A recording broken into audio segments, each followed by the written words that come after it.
MTN Uganda replaces the former boss abadde amanyikiddwa nga Wim Vanhelleputte nemureplacinga n'omukyala abadde akola mu Safaricom Sylvia Mulinge. Okitegeera, MTN gets a new boss. Telecom giant MTN Uganda has appointed Safaricom Public Limited Company's Chief Consumer Business Officer, Mrs. Sylvia Mulinge, as their new Chief Executive Officer, or CEO, replacing the former Mr. Wim Vanhelleputte, who has been promoted to a regional role as operating executive for WECA markets of Liberia, Guinea, Conakry, Guinea-Bissau, and Congo-Brazzaville within the MTN group. The former boss wa MTN wa Uganda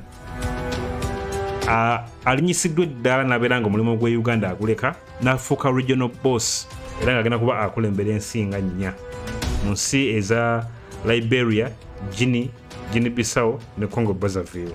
Okitegeera, the telecom giant said Thursday that Mr.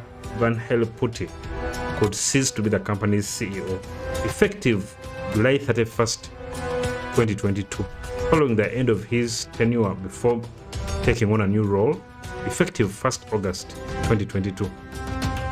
During his 6 years of service, Mr. Vanhelleputte is said to have delivered the renewal of MTN's NTO license, the separation of the mobile financial service business from the telecom business, and the initial public offer and listing of the company on the Ugandan Securities Exchange.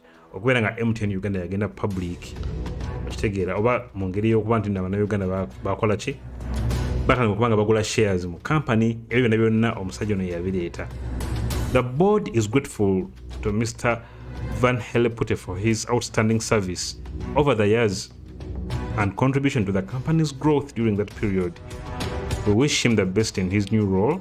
Chairman of the board of directors, Mr. Charles Mbire, is quoted to have said, tukaneno omusajja ono Omubelgian abadde amaze emyaka 6 ku mulimu guno oba mu position eno, emyaka 6, era nga waliwo ne some kind of controversies ezaaliwo bamudipotingako naye nga wamanya ebya Uganda buli kimu kisoboka, bamudipotinga naddayo Belgium namaana najja nakuba gavumenti mu kooti era omusango n'agusinga n'aba nga yasigalawo. Kitegeera,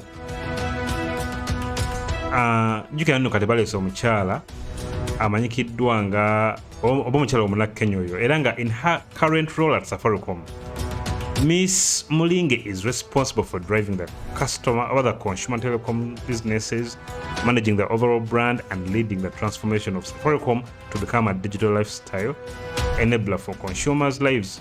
She joined Safaricom in 2007 and has occupied various senior roles over the years, including head of retail, head of sales, and director of consumer business. She's a graduate of the University of Nairobi, Kenya, where she received a Bachelor of Science degree, and it was a first class. I would like to welcome Sylvia to MTN Uganda. I believe that her experience will be beneficial to MTN, particularly given her alignment to our strategic intent of leading digital solutions for Africa's progress. The board is confident that Ms. Mulinge will continue the work of growing the company as a leading provider of telecommunications and digital solutions, Mr. Mbile said. In the interim, the current Chief Financial Officer, Mr. Andrew Bugembe, has been appointed as acting CEO effective 1st August until September 30th, 2022.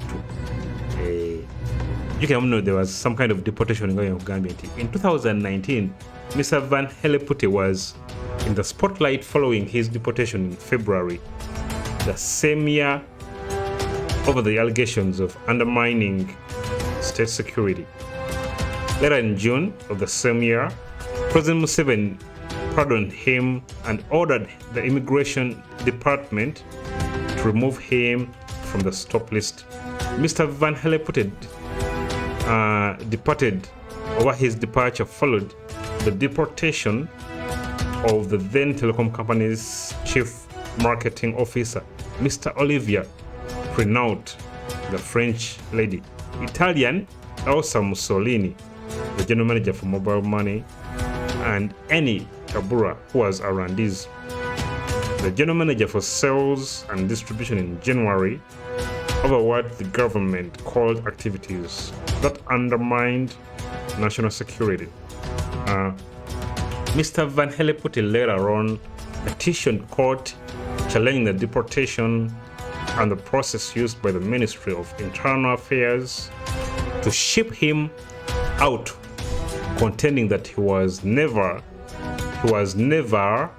accorded a fair hearing. Era nga musajja ono ngayo ngayo jamaa n'akomawo mu ggwanga n'akuba gavumenti mu mbuga era n'agiwangula. Ebyo Uganda nti mumanyi buli kimu kisoboka.